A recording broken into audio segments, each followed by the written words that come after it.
Alice Weidel hält eine bemerkenswerte Rede in Ungarn. Hi, der Tobi hier vom Kanal The New Life Project. Nicht, wie wir es gewohnt sind, von Annalena Baerbock im feinsten Denglisch, sondern in Englisch, ist allerdings mit deutschen Untertiteln unterlegt. Ich wünsche euch dabei viel Spaß.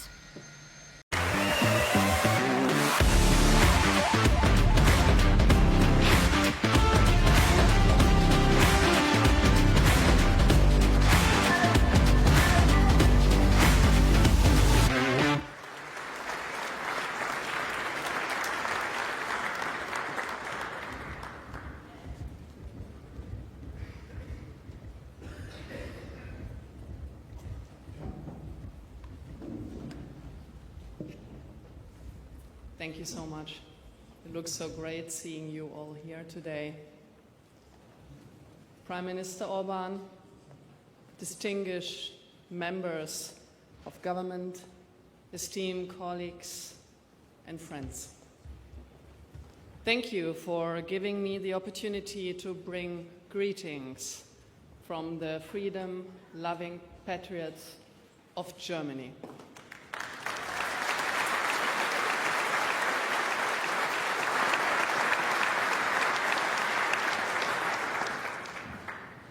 It's my honor to address you as the chair of the Alternative for Germany, the leading patriotic opposition party in Germany, the second strongest political force nationwide, and the next ruling party.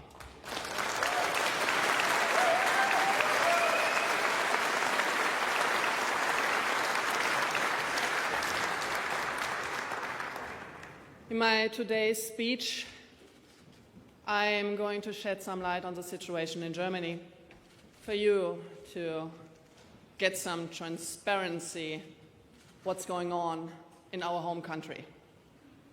Our legacy media and establishment politicians fear us like no other party, with good reason.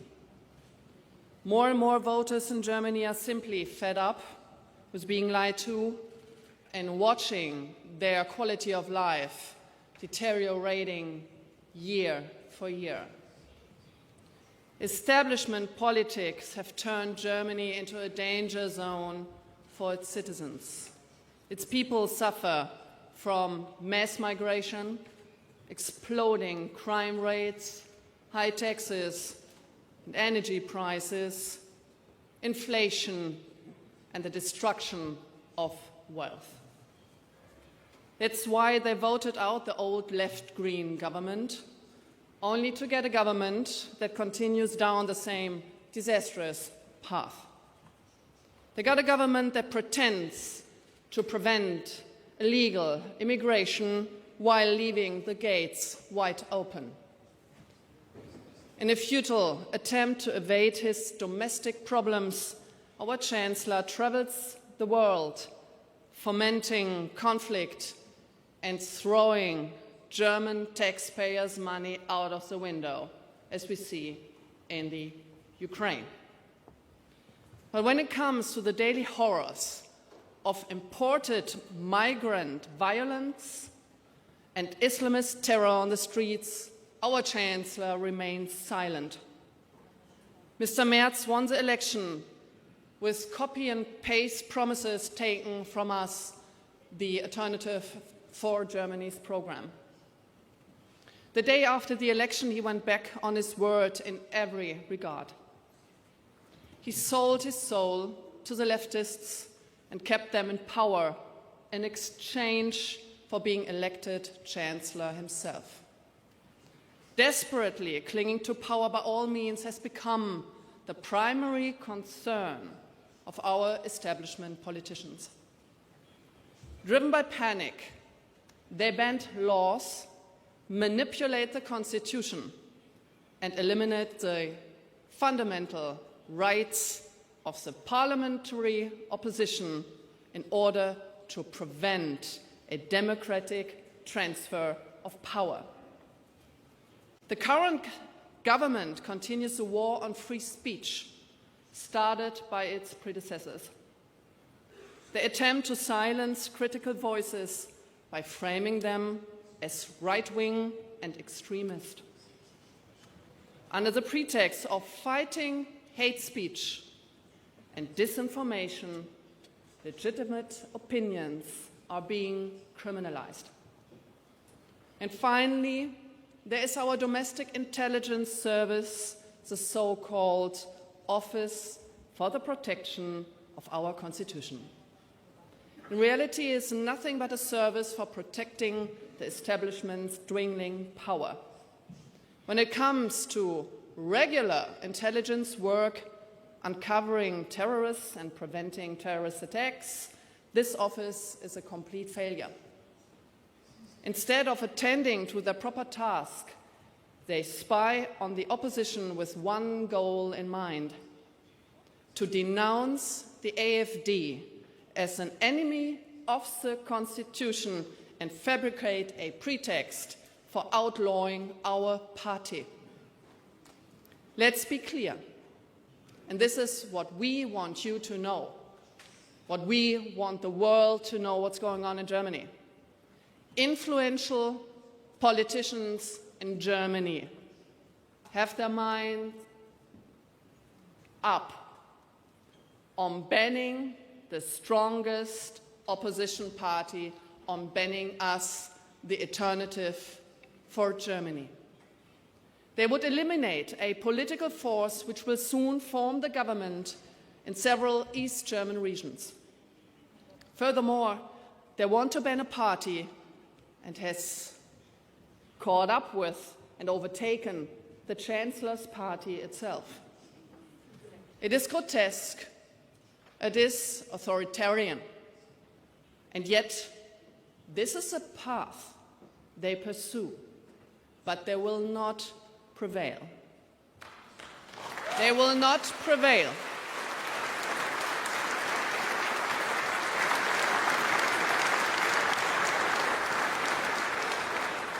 The reason for these absurd schemes is very simple.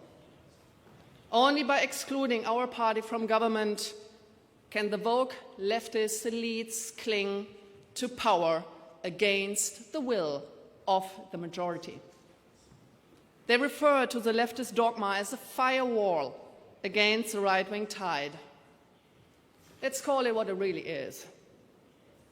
It is a panic room of an anti-patriotic, woke establishment that is running scared. In their panic,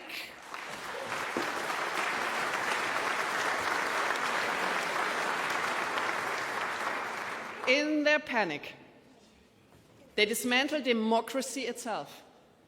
1 in 4 German voters have cast their ballots for us, the alternative for Germany.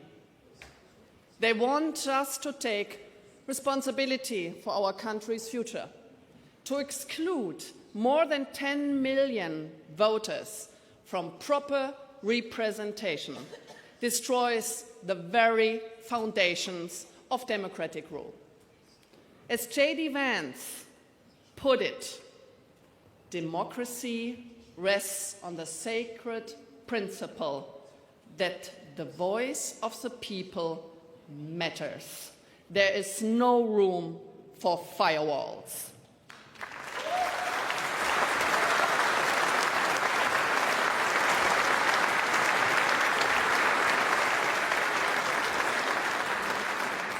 Thank you, Mr. Vice President, for these words in your magnificent speech on the Munich Security Conference. It restored confidence in the minds of countless European citizens. It is my firm belief that the future of our civilization is not merely a question of right versus left. Today, the true front line runs between authoritarian centralism and bureaucratic paternalism on the one side, and those who believe in and defend civil, economic, and intellectual freedom in our countries on the other.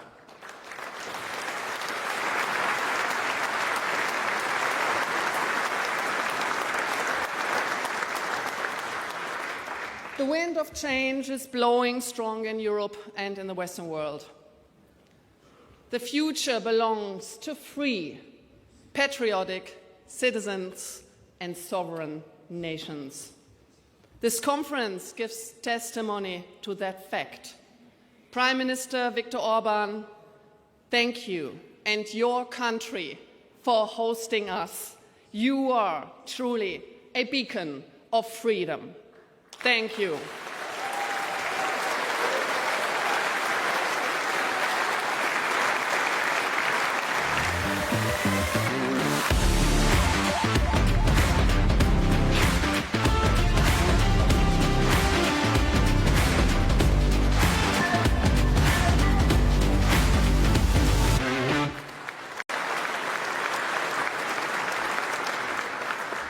We are patriots, and we stand steadfast on the side of freedom. We fight for free speech, the cornerstone of all freedom. We fight for secure borders and law and order. We fight for the safety for our kids and next generations. We fight for sovereign nations and the next generation. We fight for the right to be free citizens and free nations.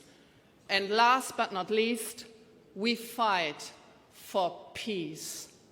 In the Ukraine, with Russia,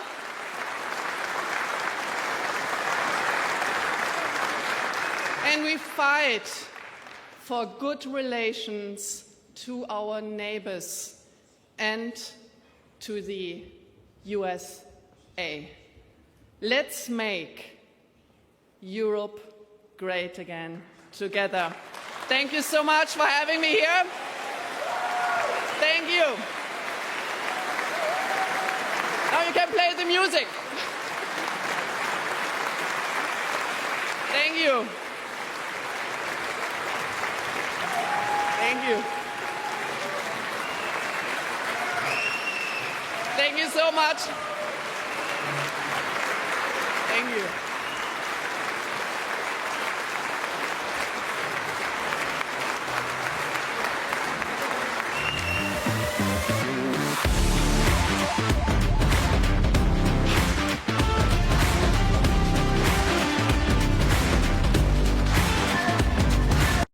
Ich weiß nicht, wie das bei euch so war, aber mir haben Lehrkräfte mal gesagt, man kann keine Jogginghose in die Schule anziehen, weil das kann man auch niemals im Arbeitsleben anziehen. Und falls eure Lehrkräfte das auch sagen, zeigt ihnen dieses Video. Ich bin Politikerin und das ist mein Fit für heute und ich gehe damit auch im Bundestag so, man kann doch Jogginghose im Arbeitsleben anziehen. Antifa-Lover-Cap dazu, kein Problem.